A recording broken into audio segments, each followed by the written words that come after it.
Sedap ya. Berangkitlah. Sejak dia tu. Dia mati entah. Pedih lah. Wah, sedap. Okey dah. Mari. Padi.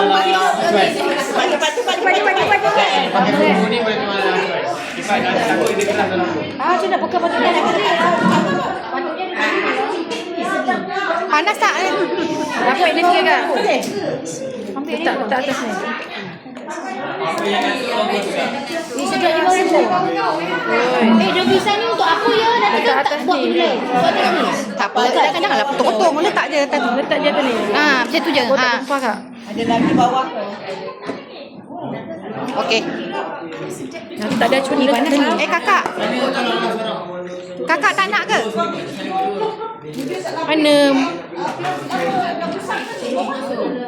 Panas tu. Oh, Oh, macam tu. tak apa tak bagi tahu rasa. Letak dalam jug sedap. Kalau kami tak cukup acuan, kita pakai daun pisang. Kita boleh buat bentuk dua shilling dekat daun pisang. Oh, dia siling. Jadi Jadi kalau perempuan nak tak ada acuan kat rumah macam ni, boleh pakai daun pisang. Buat dia titik-titik macam ni. Oh. nak hai nak buka. Tunjuklah demo. Macam mana nak buat dengan daun pisang? Dah senti je kak. Cukup umur. Titik dia satu. Cuba try. Titik dia.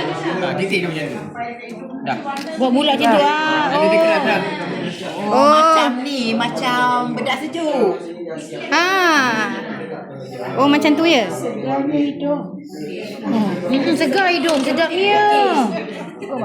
Alamak, aku tangan bengkok.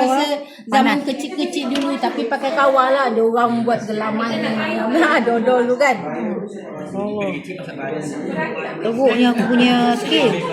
Tak apa, janji kita belajar buat. Itulah teruk betul gigil-gigil ni.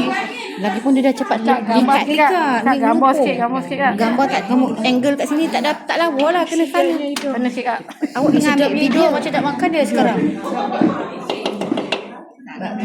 Panas tu kak ni. Tak nak rasa dia.